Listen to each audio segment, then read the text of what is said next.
All right, let's do a kiln opening. Kiln is currently at 59 degrees Fahrenheit. It was a medium speed glaze firing. Got a bunch of the new Mayco Glazes in here, so let's take a look and see what we have. All right, first we're gonna start with the cone pack. And this was a big discussion we had during the glazing session when we did this live, what temperature to fire these to. So you can see my cone pack, it's cone 4, cone 5, cone 6. It was a cone 5 firing. That was my target cone. That's the cone I wanted to get to, and I did. That cone 5 is fully bent. 6 has softened a little, but it really didn't get to 6. It was definitely a cone 5. And the reason I fired this to cone 5 is that's what I work at. And some of these glazes might behave better. You might get better results at cone 6, but I don't work at cone 6. So these glazes, if they don't fire at cone 5 and I don't get good results, I'm not going to use them. They have to work at cone 5 for me. So you test at what temperature you fire to, because that's really what matters. All right, let's start with the one that I believe is going to be my favorite, and I was so excited to try this combo right here. So this is a combination of my Buttercup celadon, that was applied first, and on the inside. Look how perfect that is. Look at how great the application is. It's nice and even. We got a beautiful yellow color. There's no pinholing, no crawling, no crazing, nothing going on. Same thing on the outside, no crawling. Anybody who's been having problems with crawling, I'm almost 100% sure your issue is it's too thick. Thin down your glaze. You're putting it on too thick. All right, so 1 coat of the Buttercup, because that was dipped on, and then 3 coats of the amaryllis. That's the new one from Mayco. And you can see first coat starts here, goes up, second coat starts here and goes up, and third coat was about here and went up. And then on the rim was light flux. Isn't that a beautiful piece? And then light flux on the inside, and that's what the light flux looks like with the Buttercup. It's beautiful, right? Great little piece. Vase, cup, whatever you want to use it for. Turned out fabulous though. So keep that in mind, folks, when you're glazing. If your glaze is too thick, it will crawl. All right, we'll go to this one next, because this was one that I wasn't sure how I'd feel about, but it turned out fabulous. The purple here that I used is my wild Astor. Again, dipped. We actually brushed this one on though. It's a dip and pour glaze, but we brushed it on. So inside you can see we brushed it. Outside I brushed it. Again, no crawling, no crazing, no pinholing. Glazed everything perfectly, 100% coverage. And then on top of that, I used the new passion flower from Mayco. And again, this was 3 coats, and I did it kind of wiggly wobbly so that it wasn't a straight line, which would have been very boring. And then on the top, I used the light flux, and I think the light flux from Mayco was a good choice. It is a lighter color, and it does pull out some of the lightness in that passion flower, but also it connects back to the wild Astor down here. So we really got a beautiful example on this little piece right here. And this is just a little cup or a planter, whatever you want to use it for, but very nice. This is hand built, this is wheel thrown.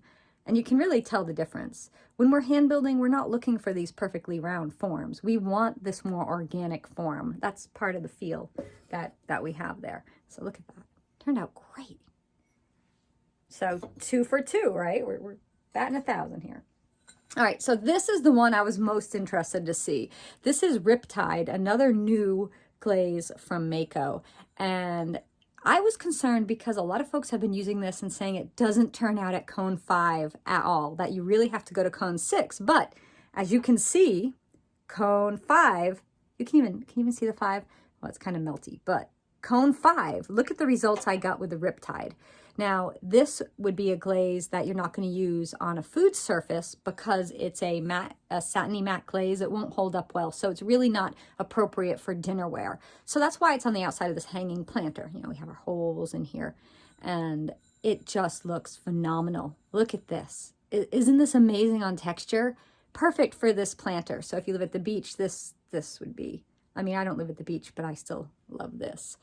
So the Riptide, again, I put 2 coats on, keeping in mind that it is a glaze that likes to run. So when I got to the bottom, I only did 1 coat, and you can kind of see right here where 1 coat is. And then starting about here, I started my 2nd coat. And then my 3rd coat, you can sort of see the change in tone started about here.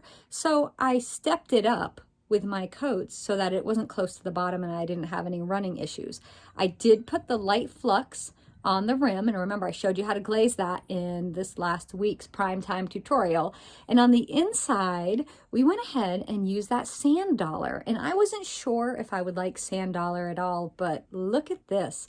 What a nice combo together. Very beachy, really perfect for that.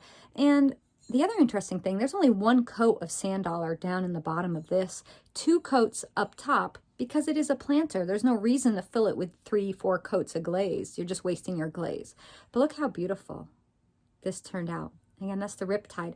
Now look at how the light flux, this is why I really want you to see how the light flux ran down a bit. So on its own, the Riptide does have a frosting effect, and that's the microcrystalline structure of this type of glaze coming out. And that's one of the beautiful things about these satiny matte glazes. But when we put the flux on it, it turned it more pearlescent. It's really beautiful.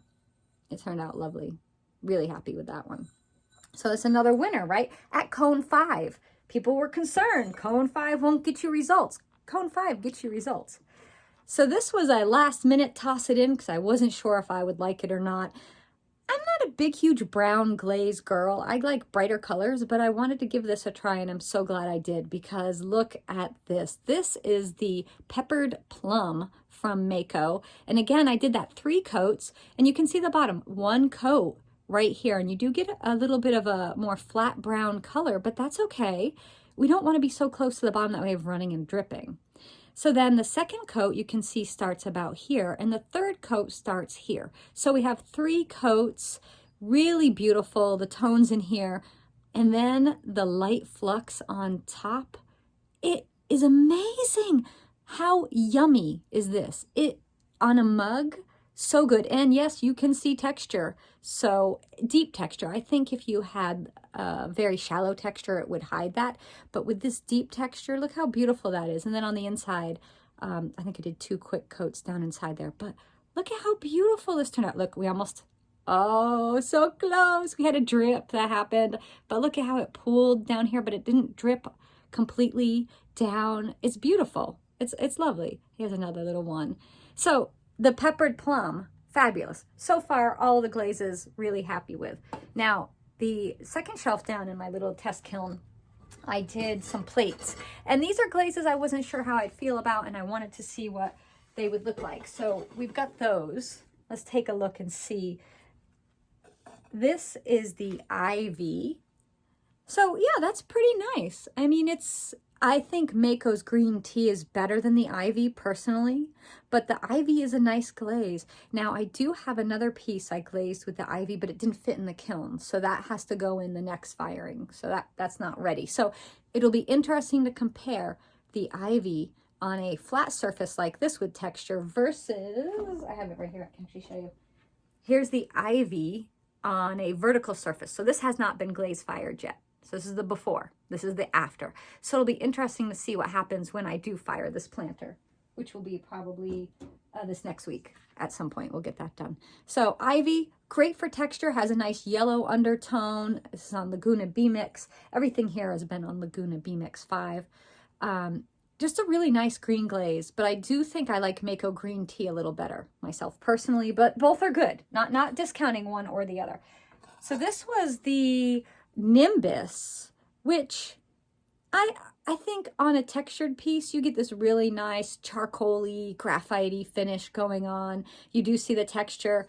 There it is on the, so you can see the back comparing the clay color to the glaze color. It's good. It's a good one. I don't know. Would I buy this one? Maybe, but I definitely have others I would buy first. Just knowing my color palettes and choices. So this was one I'm sadly, I keep being disappointed. I got to keep testing this. This is Rose Quartz from Mayco.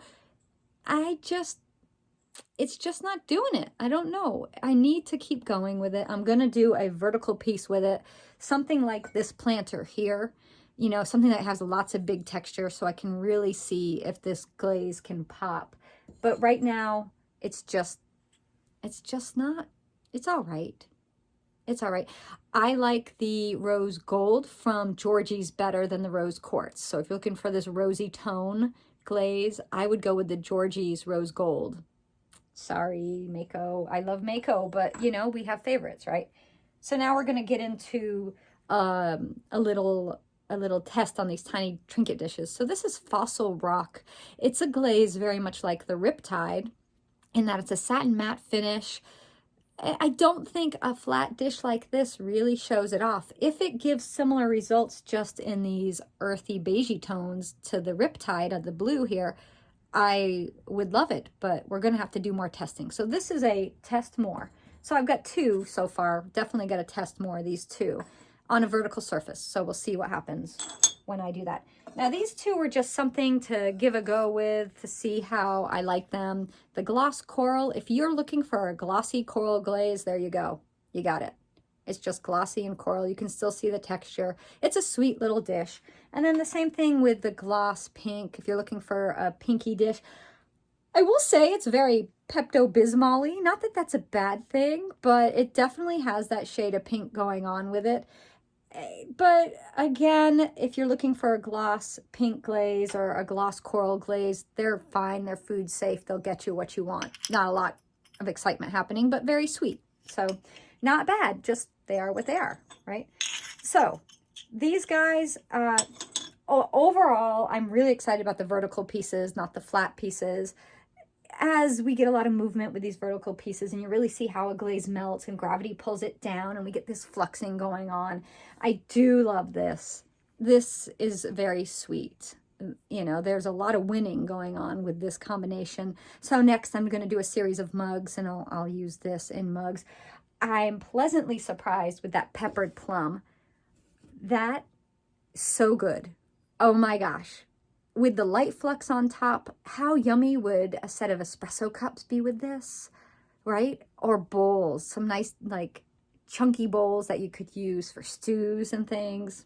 This combo right here. But I'm definitely going to have to make some mugs with that.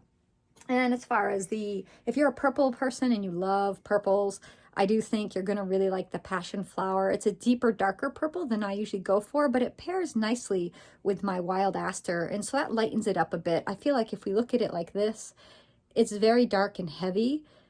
But when we look at it like that, we have that lighter underglaze that really brings out some brightness in it. And also by adding that light flux to the rim, it does change it. So get you super close to that. And then, actually, did you guys get the amaryllis close enough? So you can really see how that melted. And it melted well. If you watch the video on how to apply this glaze and you see how I glazed this cup, you'll remember that I only put the light flux up here. And look at how far it ran at cone 5. So if you go to cone 6, you're going to get a lot more melting in your glaze, which is not a bad thing. Just keep it in mind when you're working. And then again, close up for this Riptide. So I thought my favorite glaze was going to be the amaryllis, and I do like it a lot. The peppered plum I like a lot, but I think the Riptide sort of stole the show, don't you? Like, it's pretty amazing. Yeah, ooh, it sounds nice. Hear the ringing, the resonance in that planter. So this was also a tutorial we did during a broadcast in a ClayShare for my premium members. We made these hanging planters here together. So here we have it, the Mayco new stoneware glazes. Still got more I'm going to test, not these two because I know what they're doing, but I definitely want to test out that Riptide and that rose quartz and see what happens with them on vertical surfaces, something like this. I don't know, can you see behind me? I have like 3 of these ware racks full of ware. So there's secret pots too. Don't be looking over there. But there's so much to test them on. So I've got plenty of pots. I just got to get glazing. All right. I hope you guys enjoyed this kiln opening. Let me know what glaze combo you like the best and how your results are coming along. You know, I'm really, really happy with the Riptide. I'm glad based on my test plate that I did originally. You know, I then glazed these. And based on my test plate, the Riptide, it was nice, but much nicer here. All right, everyone.